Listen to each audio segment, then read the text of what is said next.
Recording right now. So 3, 2, 1. Hello, everybody. This is Dean with the Two Party Podcast, and I'm here with Helena Summers. She's got an extensive story to tell us, but most importantly, she brings what I love to talk about is relationships, and she brings a very dynamic background in relationships. She's got an amazing history. She talks on energy psychology. She's had just an amazing story, and I don't want to just throw the talking points out there, Helena. I want you to be able to tell the audience. So if you would, could you introduce yourself and kind of start telling us a little background on your life and who you are? Yes. Hello, Dean. First of all, you are right when you said you will butcher my name. I did. Name is Helena Summer. Summer. Not Okay. Summers. Okay. Summer. I Only did. summer, like a season. I am good at doing that. I do it on every show. like your achievement of the day, gold star. You missed the name. I'm keeping consistent, I guess.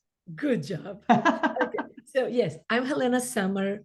I grew up in Croatia. At the time, it was Yugoslavia. It was a socialistic, communistic regime. So many things were not allowed. You were not even allowed to identify yourself as your nationality or your religion. And then, of course, with all the tension, country was made of 3 different religions, 4 different languages, and 2 different handwritings, Cyrillics and Latin. Yeah. And of course, war happened, Yeah. and it was terrible. I was 16 years old when I ended up in a refugee camp, alone, with nobody else. My twin sister and I were separated. She was a refugee in Hungary. My mother was, I don't know where. My brother was on front line. My grandma's house was bombed while she was in the house, and she lived through it. And my best friend died. So I was in a refugee camp.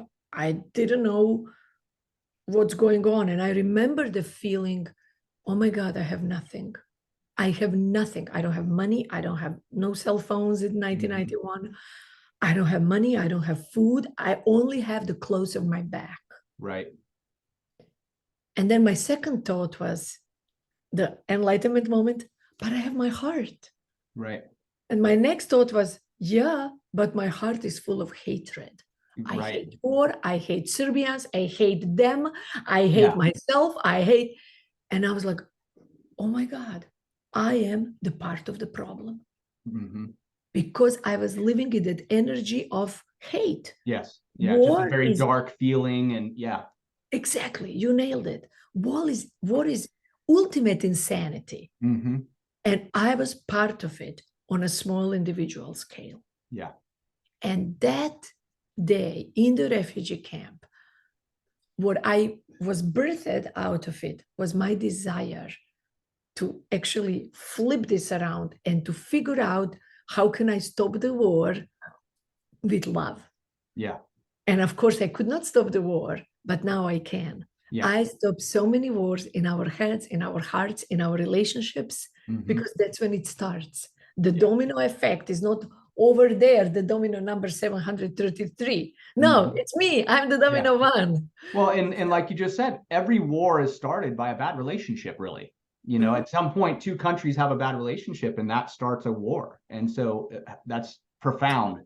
But also with wars too, it's also like, if we don't want to go political, but it's also, war is a business model. It is. It's a profitable thing. And it's so sad that that's what society or what nations have become, is it's money. It's a business, like you said. And unfortunately, people's lives are at stake and affected by it. But I believe as long as we are buying into that business model, it will work. Yep. Just like business model for buying a LP gramophones doesn't work anymore. Right. Yeah. Not very popular. Have one from years ago. Exactly. So we stopped buying into that ideology. We stopped buying into a horse and buggy for daily transportation. Yep. So if we stop buying into this ideology, right? So this is when I started this whole journey of how can we have a delicious life instead of miserable. and delicious relationships. And that love to be the essence was born that time. So I since then I helped thousands and thousands of people all around the world on every continent, including Antarctica. I have a client who is polar explorer, including Antarctica. I help clients on every continent. And that's just amazing. And so, you know, I like to bring awareness to our audience. You know, a lot of people have obviously from different backgrounds, different diversities. It's interesting to hear your story. You know, being 16 years old in the middle of a war-torn country, you know, and here in America, you know, we're all worried about our TikTok videos and, you know, how famous we're going to be on social media as like, that's the most important thing. You hear about teenagers having fights with their parents over their cell phone usage. And, you know, and to me, these are such menial things. I mean, that's what our society is right now. But at the same time, it's so menial when you have teenagers in war-torn countries that literally, like you said, have no money, have no food, their home is gone. How did you end up into the United States? How did you, what year and when did you end up coming here? How was that? How did that come about? Oh, that was a new thing, 2004. Okay. It's an interesting story. My first husband, who we divorced, but we are still best of friends. Right.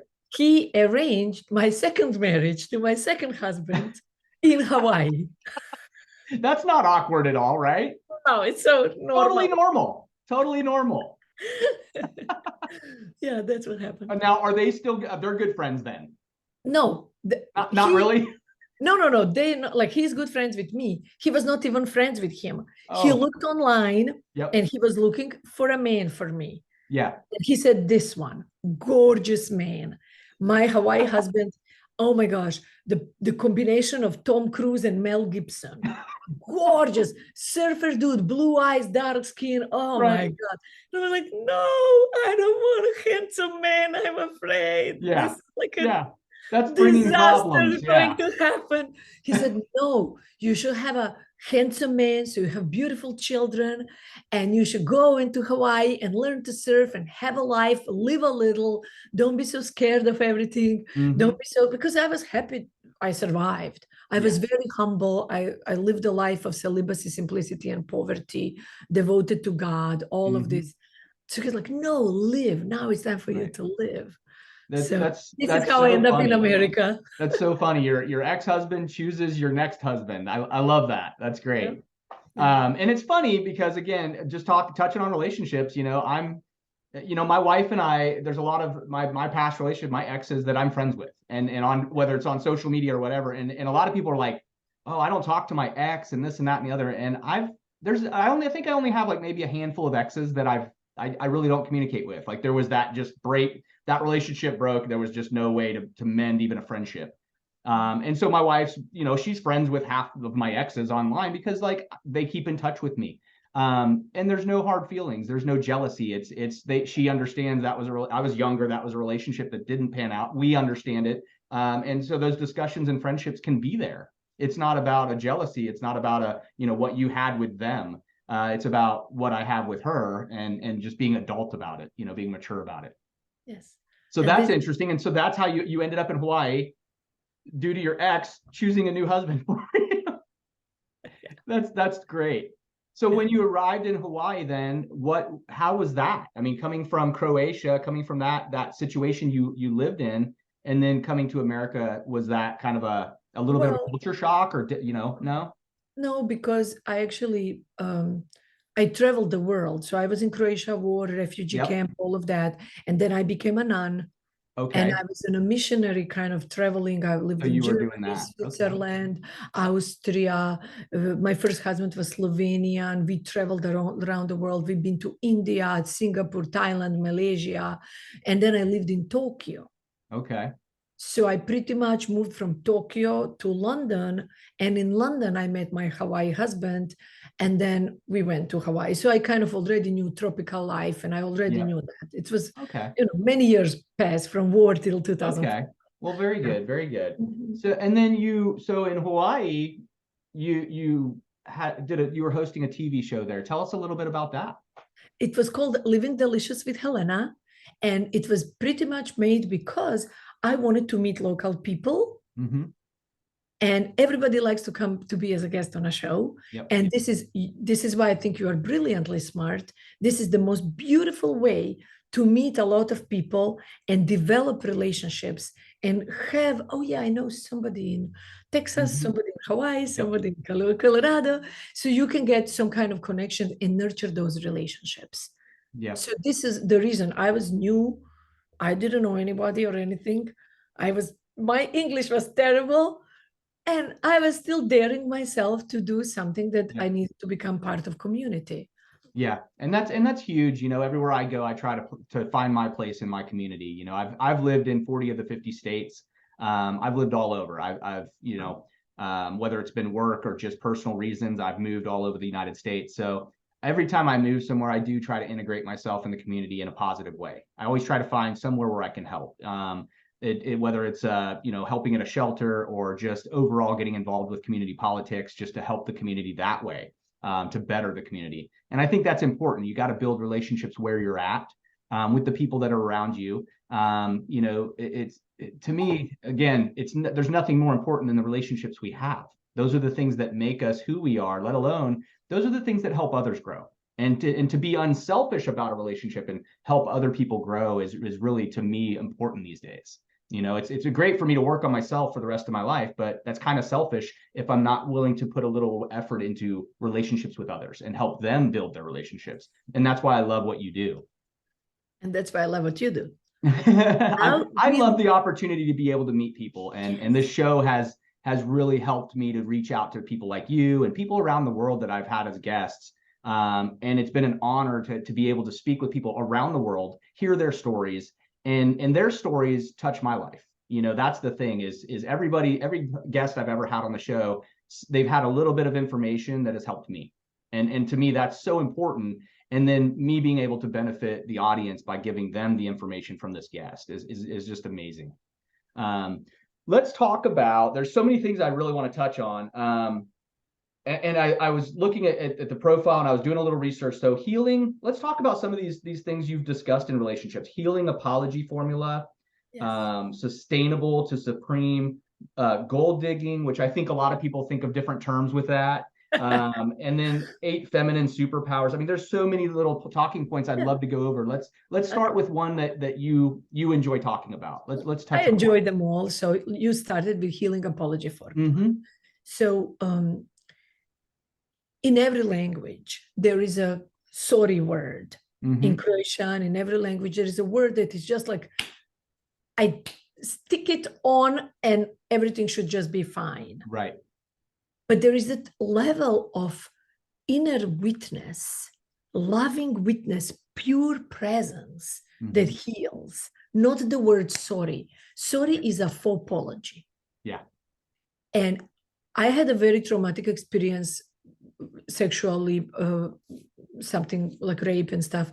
So I remember thinking, what do I need to hear from this guy so I can move on? Yeah. Not hold that. Yeah. Yes, because I was afraid of men. On my forehead was written, look what you can't have. Because one took, nobody else will take. I was so macho, emasculated woman. I was not soft, receptive, open. I was afraid.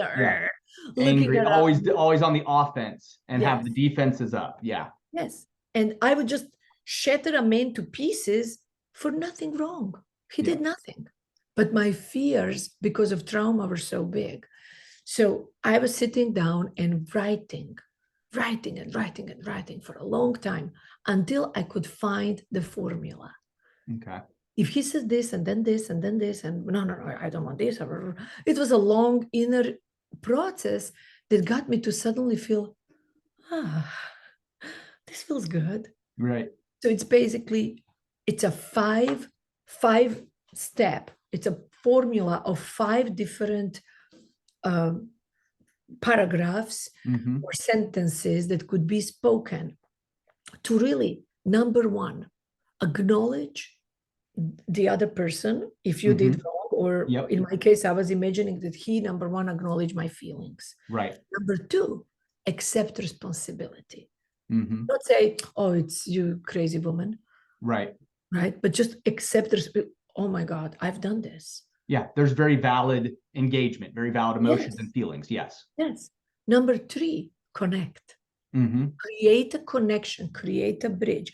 Even if connection is through pain, you mean a lot to me. Or the fact that I've done this. And I have a chance to maybe do something that is important. Anything that we can connect. Yep. So validate their feelings, accept responsibility, connect, offer amendment. That was the big one until I figured out that one. Yep. And an amendment that I imagine would be good if he donates money to charity that helps, special organization Women, that yep. helps women with and younger women with rape kind of problems who have experienced that, donates money there every month for the rest of his life. Right. And I came to with amount, but this doesn't work. When I came to this amount works, right? So this is the offer amendment, and the 5th step is accept, offer an apology. Right. The last word in the apology formula after you offer an apology is something like, I know it could take a lot of time if you could ever forgive me, but I want you to know that I'm truly and genuinely sorry.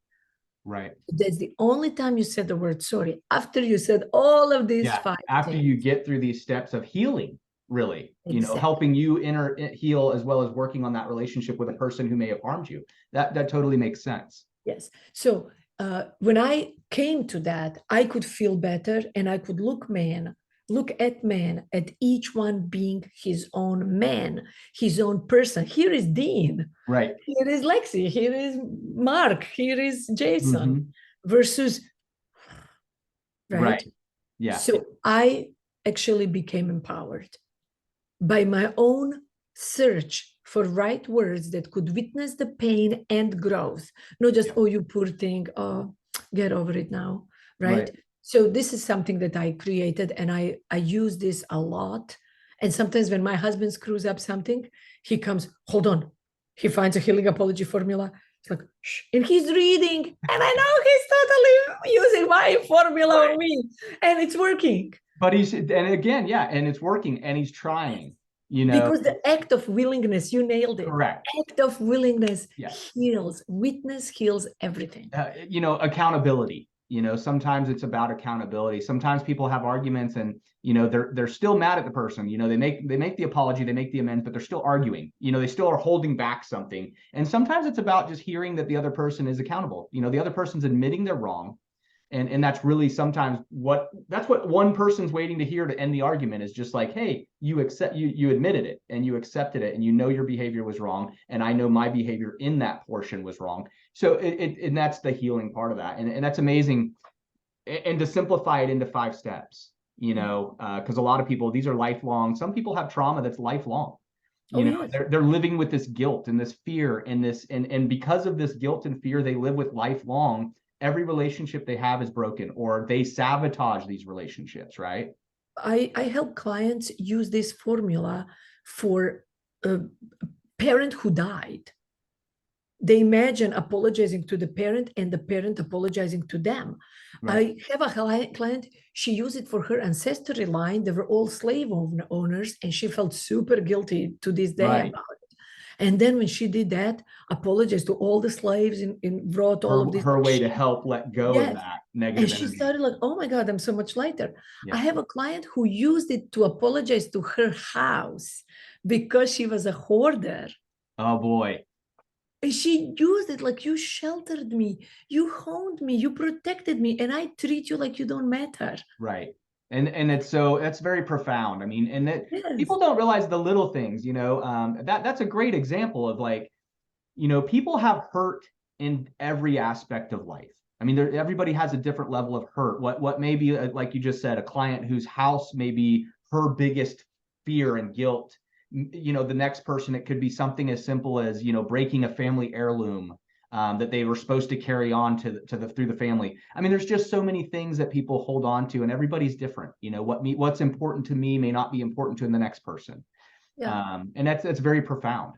Most of my clients use that for like infidelity or some inside the relationship problem. And it's not like a that cures everything right away. Right. But it is a first step that, I always use this analogy, like Yep. listeners cannot hear. It's an amazing but breakthrough. like you take your hands away, and then this is what happens when the problem happens. But healing apology formula starts doing that.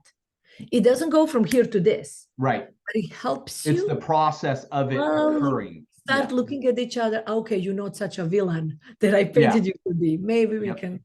Yes. So thank you for asking. And I think a lot of that too is, again, background, environmental background. Some people are just, they're raised a certain way to believe a certain way. And some people have very strong convictions in their beliefs, whether it be religion, whether it be the way their family taught them and raised them to be strict, or maybe not strict. Maybe some people were just, as kids, they were let to just run free. And so they've never had that, stability or structure to kind of give them the coping skills in a relationship. It's fight or flight, or it's an emotion of fear or guilt, and they react to it. Yeah. It's very interesting. Tell me a little bit about sustainable to supreme, the love bond, because again, I'm a huge fan of love. A lot of people, I'm probably like an old school hippie and I don't even know it, Old school hippie with short hair. Well, most people talk about sustainable everything. We need sustainable agriculture, sustainable blah, blah, blah. And when I give my speeches, I often ask, how many of you want to have a sustainable relationship? And people get so excited. Yeah, immediately. Right. And I am like, I don't. Why not? I do not want to have sustainable relationship. It scares me. Right. Why? Because sustainable, if you even look at it on images on Google, sustainable under images, you will see what happens. But if you look sustainable in relationship, it's our great-grandparents who sustained their marriage for 50, 60 years, and they hated each other. Right. They were just together because that's what you do. Yeah, you had to stay together for the kids, or you had to stay together because that's what you were supposed to do. Yeah. Because if you don't, the world will look at you, shun you out of community, right? Yep. So people didn't learn about regenerative, sustainable agriculture. Look at the images and then look at under regenerative agriculture, and you will have the answer. Okay. Regenerative relationship is the one in which you come together and you have a vitriol and fight about something, and then you are, while you're fighting and figuring out how to make it better. Versus sustainable relationship is we fight and hate each other, then we get upset, and then we give each other silent treatment, play dead for a day or 3 or 5, and then of course we need to eat and we need to function, so we start talking. Children who are born in sustainable relationships household, they never learn how you can heal and repair. They never learn this. Yeah. They don't know. They just know my parents never fight because they fight in the other room when you're sleeping. Right. It's hidden. And everything should be perfect. And the moment I have a first fight with my girlfriend or a wife or whatever, that means I'm wrong. Yeah. They don't know that there is a normal thing in life. Every day you have to brush your teeth. Every day. You cannot brush them now for 3 hours and then be done for the rest of your life. No, every day 2 minutes, twice a day or more. This is how life works. So when we don't learn how to brush our relationship teeth, we just show them, we don't have a sustainable, we only have sustainable relationships. It sustains as long as you can tolerate. You not even tolerate, put up with. Right. Put up, sustainable means put up with. It's almost put in a box. It's almost two people that are put in a box that they have to stay in. Yes. And you are staying there because, and you watch counting, okay, when the kids are 18, when I get a better job, when I find somebody else. In the meantime, I'll just have an affair. That's not regenerative. Yeah. And it's not love. No. It's not. It's not love. It's so many other constructs. But if you have regenerative relationship, you are like, this is very important part we need to address. How do we reconnect? Yep. How do we do this? How do we? So instead of sustainable, where our ancestor lines were, we want to go from sustainable to regenerative to supreme. Okay. To supreme relationships are when you understand deeper truth, deeper meaning, deeper than regeneration, much deeper. That this is not just, oh, we're here together because we're young and we just got married. We got pregnant, we whatever. Right. Okay, we just kind of got together like that. We're learning how to cope and then we continuing. No, it's really giving each other witness. Taking the time from important internet, from important something, to be here.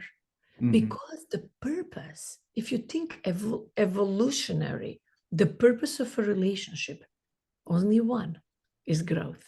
Yep. There is no other purpose. People think, oh, it's to have children.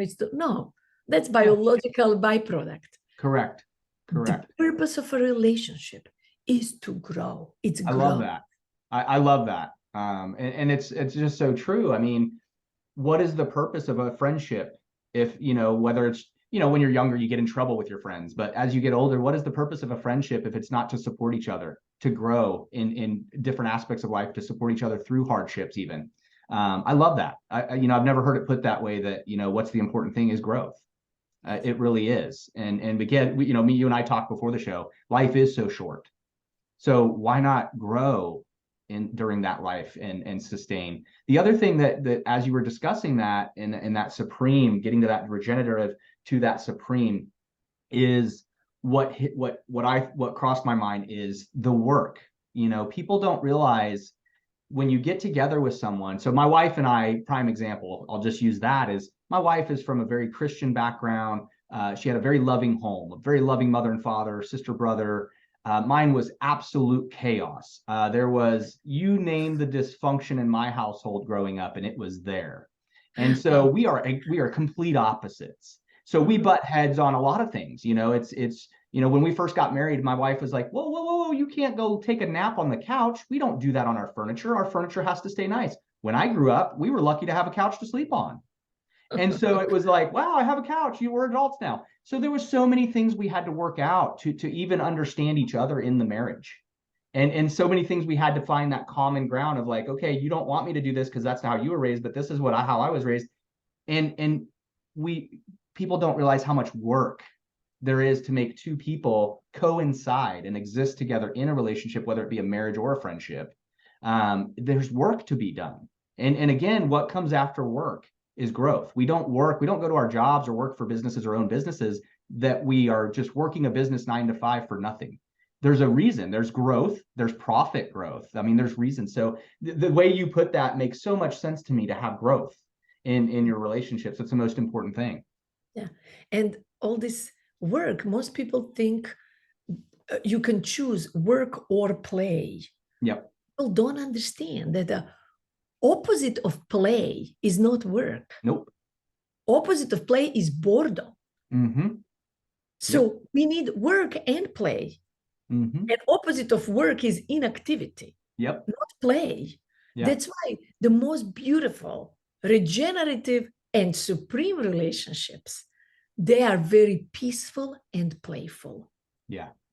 Because once you learn, you went through that from sustainable, which is, we don't want that, right, to regenerative stage, where you learn how to breathe together, how to dance together, how to repair, then you learn how to actually create, design peaceful and playful structure for the relationship you want. I love that.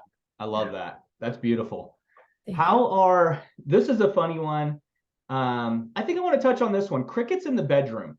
Let's touch on that, because that's an interesting one too. I think a lot of people, you hear it. It's a very often heard stereotype or stigma that, you get married, and after you get married, the fun stops, the sex stops, the relationship in the bedroom slows down, and that's not meant to be, and that doesn't have to be, right? I mean, it doesn't. Talk a little bit about that, because the crickets in the bedroom thing is kind of an interesting topic. I'd love to hear your insight on that. Thank you. Thank you. I name it crickets in a bedroom instead of sexless something because let's play. We got crickets it's a club. We got crickets in a bedroom, right? It's instead of like, oh my God, I have a sexless man. We didn't have sex for it's chill. It's all right. Let's play with that. So what basically happens at the beginning of relationship, especially if you have sex too soon, very soon, the beginning is that curiosity. It's like a flower is blooming, the sun is shining on me, and there is this, all the hormones are being activated. You know, your endorphins, you know, adrenaline and your serotonin, you're so happy with each other, dopamine and oxytocin, you bonded, right? And then the same thing happens with everything you have. Oh, I really like this shirt. 3 months later, 3 years later, it's in a Goodwill box. Right. Like it's natural that we lose curiosity about things because we lose dilation. Like when you dilate your eyes, ooh, you see so much more, so much color, so much brightness. Yes, it's so sexy. It's like energetic erection. Ooh, this turns me on and that turns me on. And if you see a child, everything a child see, a leaf, can play with a leaf. Beautiful, new discovery. Unless you put an iPad in their face and then they stop discovering trees. Then they're just walking around like robots. They don't even care about the dog anymore. The dog is too fun. Right? So if you think about the hormones are naturally activated certain ways. And when we believe we know our partner, we stop having natural curiosity about them. Stop being naturally curious. And when we don't have regenerative skills, what to do when like a skill to maintain that curiosity and to maintain this, sex becomes a chore. Right. Because we don't relate enough to each other and with each other to learn how to feel this feelings and get it like back together. And it's not like have sex. We either have sex or cuddle. Right. That's all we do. We have sex and cuddle. Sex is work from the space of cuddling. And space of cuddling is just comfort, oxytocin, you bonded, it feels so right. But that adrenaline energy, the spicing, right? That journey is very vulnerable, especially with somebody you know and you had fight with and you disagree with this and dishes are there and she said no. There's a lot of thoughts that go through the mind during that. Yes, and you feel fat and you feel this and you'll judge your body, blah, blah, blah, a million reasons, right? So we don't know how to gap that very important bridge from cuddling to sex. So we either jump just into sex, which doesn't give neither of partners a real connection, right? Like it's the release. So we just it's almost going through the motions at that point. Yes, and it feels good at the end because orgasm is good. Yep. But that whole journey of like we are missing each other's the intimate connection isn't there. Yes. Yep. So we don't know how to do that because it takes a lot of courage. It takes a lot of like love is not for sissies. Yeah, not at all. I think love is something that's I think people don't understand. Love is one of the most difficult things to harness or embrace. It really is, because and yet is most natural to us. It is. We are love. And it should be. That's what we're designed to care and need others and work in those aspects. Yeah.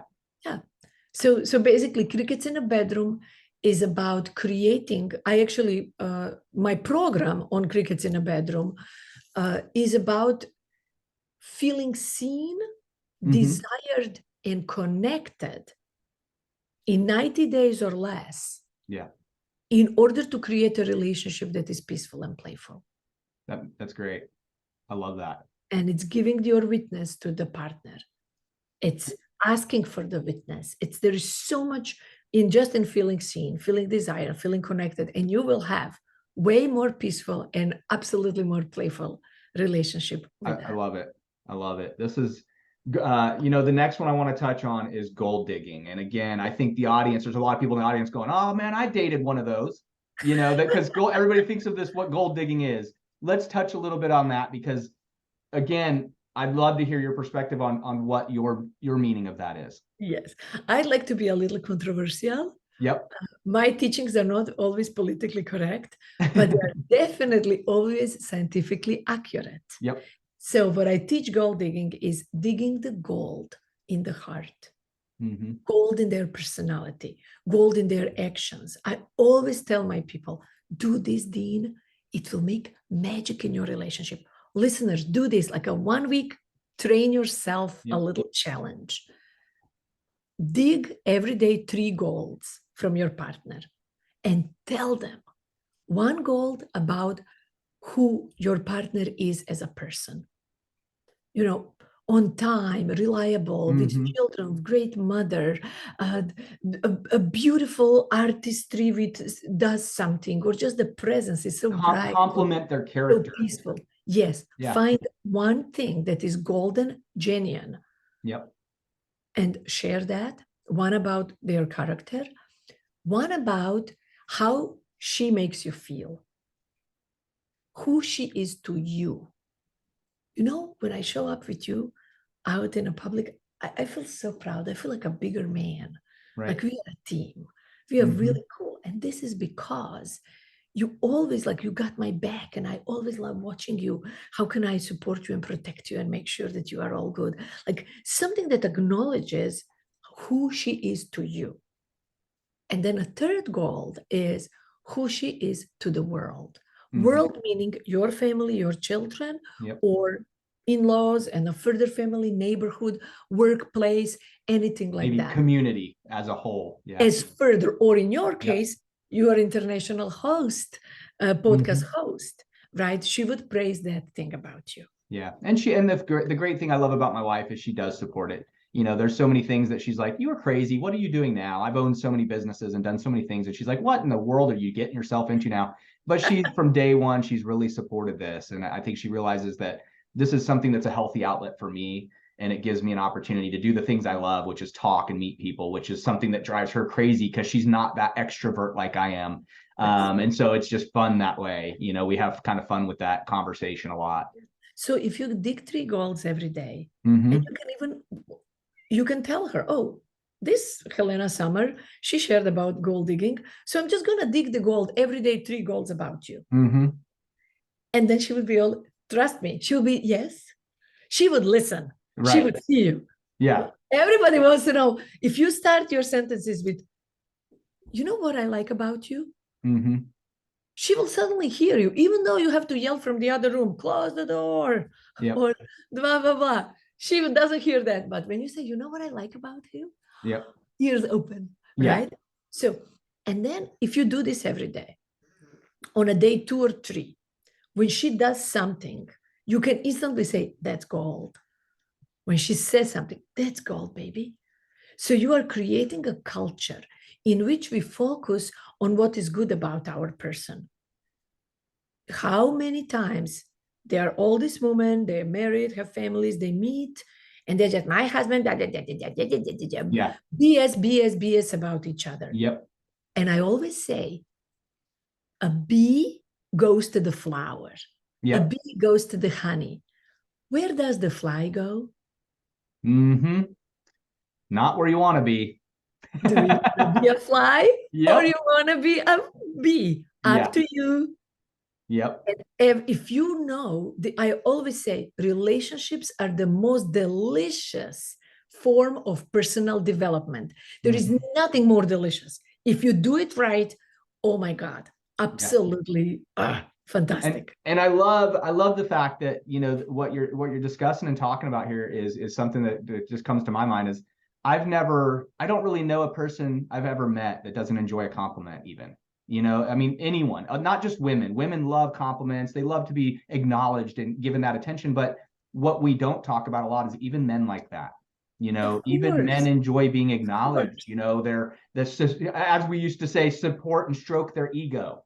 You know, for men, it's stroke the ego. For women, it's a genuine compliment. Women love that. They love to know they're beautiful. They love to know they're thought of. They're, you know, and a lot, I think that's a kind of a traditional thing that has probably been forgotten over the years. A lot of people in our society are busy with their phones and their social media that they forget that, you know, the person sitting right next to you deserves acknowledgement. It We deserves don't even attention. forget. We don't forget. We know it. Yep. We don't have enough electricity, enough courage, enough balls, right, to share that because we think we will sound like to express it. Obeying. I'm not man enough, or she will think I want something from her or whatever. Yeah. When somebody gives me a compliment, I'm like, yes, tell me more.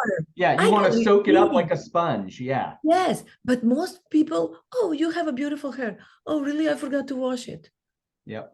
Or, oh, you have a beautiful, oh, I bought this in Walmart. They put this like a, they take that compliment and kind of bring it down. Yes. Instead of just like, oh, tell me more. Oh, right. Yeah. Exactly. Yes, and everybody loves that. Yes. So we want to train. Some people cannot stand it because they think, what's your hidden? There's a motive. Yeah. Yes. You're trying to get something from me. Yeah. Nobody loves me. And you, if you love me, what do you want to steal from me? Yeah. The defenses go up immediately. Yep. Yes. And when that happens, that's okay. Yep. You choose to find flowers. This is what I have in my office. I don't have a pile of poop. Yeah. Yeah. There's no flies swarming around. Right. That's beautiful. Yes. So I know we're running pretty short on time. Yes. Let's talk a little bit about every guest I have on the show. I like to ask them what they can tell the audience, maybe a hard time you went through, which you've discussed a few times in your life where you've had some difficult times when you were younger and stuff. Just to discuss or explain to the audience, maybe a time where you had a difficult time, how you overcame it, how you coped with something in your life that hit you like a ton of bricks and you were able to work through it. What is something even today that you do that helps you work through hard days or hard times? Yeah. The other day I had a really hard day because I was at like a business networking kind of event. And there was this woman next to me who said that she makes $200,000 a month. Whew. Oh my Lord, I felt so intimidated. I compared myself to her and whoa, I went spiraling down. Yep. And I was texting my husband because what that is, reaching for somebody. Yes. To help me. Yep. He did not reply. I texted my friend. He did not reply. I went out to call another friend. And I was like, okay, nobody's replying. That's a message from God that I'm able to collect my own energy. So what I did, literally, this is what I did. I was like, oh my God, I'm so insecure. I go 200,000 a month. What is that? Like, oh my God, I could not even calculate. And I felt lost. And then I was like, put myself in a witness position because witness is a cure for everything. And I used my own philosophy and my own knowledge to apply this, right? And I said, okay, if witness is a cure for everything, I'm going to witness my own feelings. Yeah. And I witnessed from a place of, you know, these two grumpy guys at the Muppet Show? Yes, on the balcony. Yep. Yeah, and they just kind of complain. And I was like, oh, how interesting this is. How peculiar that, look at her. She went through war and she overcame so many things. And she can speak foreign languages. She can speak freaking Japanese. And she feels she's small instead of feeling that she's sitting next to this badass woman because she's in her proximity, which means she's ready for that herself. Yeah. Yeah. Like, oh, cool. So these two guys, they were not grumpy against me. They were grumpy at my mentality and they were kind of supportive. And I created that picture for myself to support myself. Right. And no, it didn't work like a magic that I flew on the sky, but it did work very eloquently to calm me down, to put me back into my body. To bring you to center. Yeah. To make me feel calm and peaceful. And I was like, okay, I can go back in now. And I went back in and I didn't see her for a whole event. It was mingling and everything. And I was looking for her to see how I would feel. And at the end, it was evening party kind of thing. At the evening, I saw her so drunk and wasted. Mm-hmm. And because I did the work to compassionate myself, Yep. I could compassionate her. Right. And I was like, wow, even with all this money. How difficult her life mentally and emotionally must be. Exactly. Yeah. And I was like, I can help her. Yeah. I can help her. And this is how we make the world a better place. She helped me see my limitations Mm-hmm. and go and process. And so this is the little answer to your question. I love Give it. yourself a loving witness for you at the moment and make it peculiar. Yeah. Oh, how peculiar, how interesting, how odd. Peculiar is odd and interesting at the same time, right? Yep. So isn't it odd that this woman, me, who's been through so much, is incredible? I think I'm pretty cool. Yeah. But at that moment, I thought I was not cool at all. Yep. So I help lift myself one step at a time to find my, center again. Yeah. And it's interesting how we go there, and again, this is natural. People don't understand this is a natural feeling. This is, you see somebody that's all kind of maybe high and mighty, or you see somebody who you think is in comparison to you. And I think what I like to remind people is there's no comparison of you. There's no comparison of another human being, because we're all so unique. We're all so individual. No matter whether it's a millionaire or a person on the street, both have the most unique story. They are the most unique being in who they are. Unfortunately, in life, as humans, we don't always recognize our uniqueness, and that the fact that we are a one-off of ourselves and no one else is like us. We may want to be a millionaire. That sounds like a great life, but I have a lot of millionaire friends, and sometimes they're calling me for help and advice. Of course. And so there's that reminder for ourselves that, maybe the sitting in somebody else's shoes is only going to give me stinky feet. And that's something somebody told me a long time ago, and it stuck with me. Sometimes walking in someone else's shoes is only going to give you stinky feet. And I never thought of it that way. And when he did, he told me that, and I kind of laughed about that. It was kind of a great saying that stuck with me. And then it reminds me to stay in my own shoes, and stay in my lane and understand, take a deeper dive into looking in the mirror about me and learning more about myself. Because the more I know about myself, I can then be better off offering help and treating other people's needs when they come to me, and so that's something I always kind of yearn for. Tell me a little bit really quick about where our audience can find any information about you, your social media, any of that stuff that they can look up your information, your processes with all of the different things you teach, all the things that you can give them advice and help them with. Please tell us a little bit about where they can find all that. It's very simple, helenasummer.com. Helena Summer. I've got to get the name right. Yes. Or cricketsinabedroom.com. Okay. And that's an even funner one. That one might even stick better. That's maybe easier to remember. But over there, I just have a little invitation to do a research on that. Okay. So if somebody has crickets in a bedroom or wants to connect with me, just go to cricketsinabedroom.com and connect and share a little bit about, we will meet this way. What's going on. Yeah. So we will get to know each other. Excellent. So helenasummer.com is everywhere. Helena Summer Love Coach on Instagram, Helena Summer on YouTube, Helena Summer Live Delicious on Facebook, but Helena Summer everywhere. Excellent. And as we always do, we will in the future, we always invite guests to come back again and do another episode. The reason I like to do that, and we've just started this year recording new content with guests from the past. The reason I like to do that is to touch base with these same guests and see where they're at in life now. It's great to hear a story and hear you today, and then in a year from now, come back to revisit and say, where are you at now? And hear the profound growth that you may have had in a year. And so we always invite guests to come back. I would love to know where you are at. If you and your wife commit to gold digging, only 3 golds every day. I'm going to do that.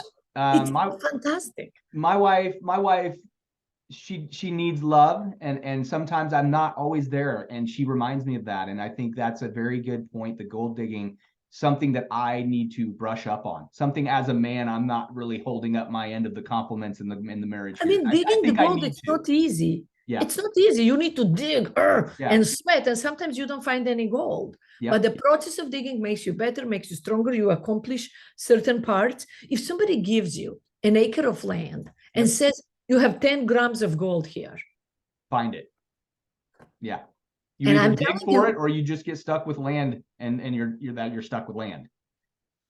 full of gold Yeah, that you're you not cannot looking do for. nothing with Yeah. because come Yeah. on, do something. Yeah. Right? That's horrible. But yeah, So I you am have a going to work on land. that. Your I am wife is gonna. a land, Yep. and it's not 10 grams of gold. She's a 10 kilos of gold Mm-hmm. or whatever. She's so much gold. Yeah. All of that gold out. Yeah. Find it. There's value in A everyone. rich man, and you will have a rich relationship. Yes. And that I'm looking forward to that. And I'm looking forward to having you back and have that discussion. Thank you, Dean. For sure. Yes. So again, Helena Summer, Yes. and you can find her at helenasummer.com and other multimedia, social media. We're going to have all of that posted on this podcast. So all that information will be found for the audience in the podcast descriptions. It's been great having you on here. Have a lovely day. Thank you so much.